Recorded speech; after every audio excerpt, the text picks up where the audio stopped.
Let me start first by thanking the Sharq Forum for inviting me for this conference, and which gave me a very good opportunity to see many colleagues and friends who are based here in Istanbul. I try to answer your question from a different way, from looking at the transformation of ideological competition over the last century, which I think led to what we see now. But let me start first by making this general remark that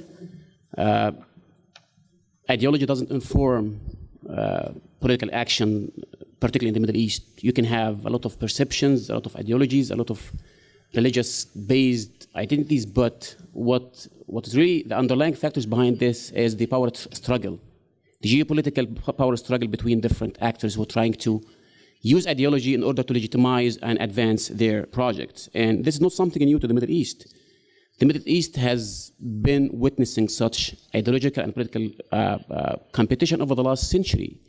And if we start by looking at by the end of 19th century, with the stagnation of the Ottoman Empire, we would find at least two competitive ideologies, particularly in countries like the Levant, like Egypt. You would see the liberal, so-called liberal nationalism, those who seek to modernize the Ottoman state based on invoking the Western model at that time, trying to integrate the principles of stateness and citizenship and modern education. On the other hand, you would find what's called the Islamic reformism, or the Islamic revivalist ideology, which seeks to integrate Islam within the process of modernization. So you would find these two different ideological and intellectual currents that are trying to compete each other in order to modernize the Ottoman Empire.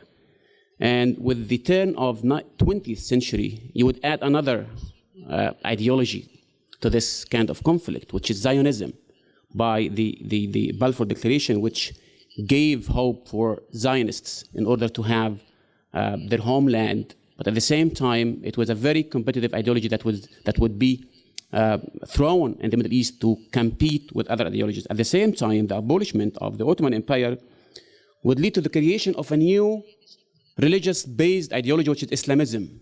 So the establishment of the Muslim Brotherhood in 1928 was one of the key consequences of the abolishment of the Ottoman Empire. So now you are witnessing some sort of competition between three key ideologies. First is nationalism, which manifested itself in different uprisings, either in Palestine, first in Syria, 1926, 1928, which led to the constitution, the first constitution in Syrian history, which came through some sort of pact between different factions, plus the occupation.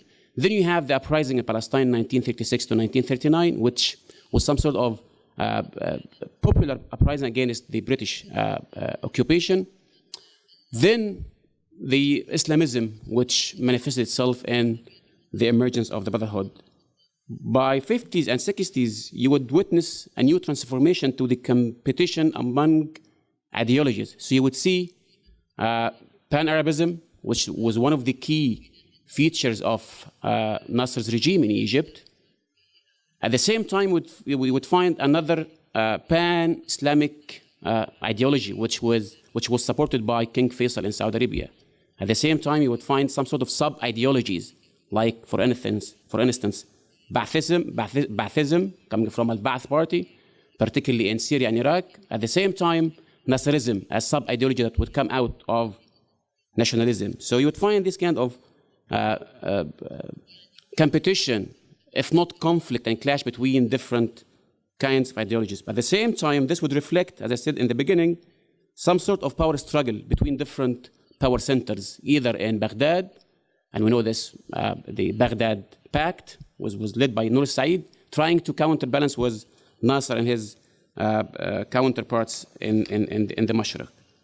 Then the Arab world moved to a new cycle, a new transformation of ideological competition by the 70s and then the 80s. The first one, you would witness for the first time, the emergence of radicalism, particularly in Egypt, the establishment of two of the key radical movements, the Al-Jama'ah al-Islamiyya and then the organization of Jihad, or Jihad organization, Tanzim al-Jihad, which came at the time with the Iranian Revolution, which would bring a new ideological competitor, which is Khomenism, or some sort of Shiism that trying to compete in the Middle East, trying to take over and to support its ideas to neighborhood countries. Then the competition would move and transform and change to a new form of competition that would find a new sub-ideology based on religion, the Jihadi Salafism or Salafi Jihadism, with the rise of Al-Qaeda and its sisters in different parts of the world, which would end up with the big earthquake of 9/11 that would reconstruct a lot of politics in the Middle East that we're still witnessing until now. At the same time, there was some sort of rising of Shiism, which is, again, this is another ideology that is based on religion, how to use religion as a sort of ideology in order to advance political agenda or to achieve specific political objectives.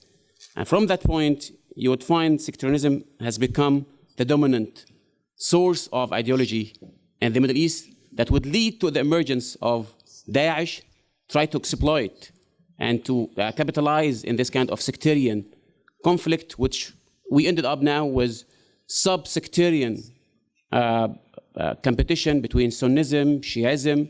Even within each sect, within the Sunni sect, you would find Ikhwanism against Salafism, Jihadism against both of them. At the same time, we'd find some sort of competition within the Shiite ideology as well.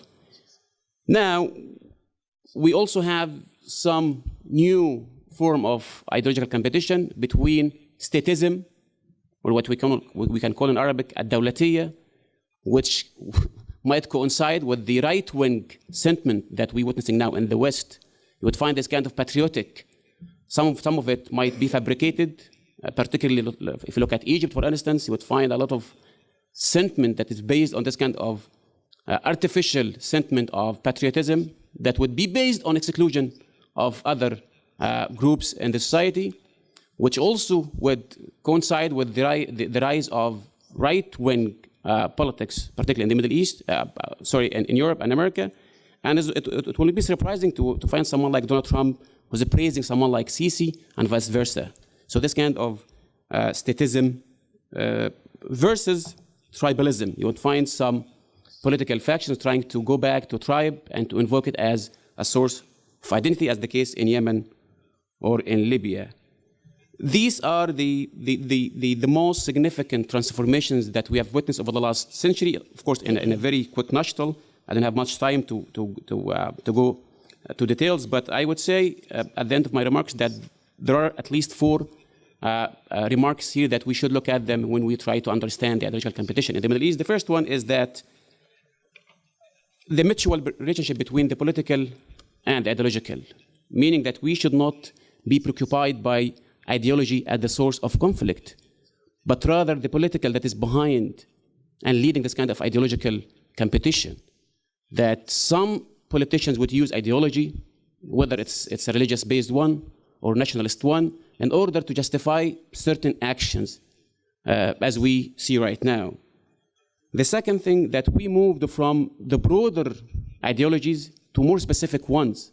So we, as I mentioned, we have some sort of internal and sub-ideologies who are fighting each other within the same sect, within the same ideology. As I said, you would find Daesh fighting against Jabhat al-Nusra, you would find the Brotherhood fighting against, or at least competing with Salafis, and so on and so forth. Then you would find one of the most striking is that at the middle of this kind of competition is the absence of Zionism as a source of conflict in the Middle East. So we are consumed by religious conflicts at the time that Zionism is thriving, which something really striking to see that how Israel is benefiting from this kind of ideological competition. The last thing I would say is that what we hope to see in the future, to see competition between what I can call democracy as an ideology and despotism as an ideology. This is the thing that we should have in the future, to see forces who are fighting for democracy against these forces who are fighting for maintaining the authoritarian regimes. And this is what we hope to have, not on based on competition, but at least based on new ways how to counterbalance the ongoing repressive regimes in the region. I will end with this note, and thank you for listening. Thank you.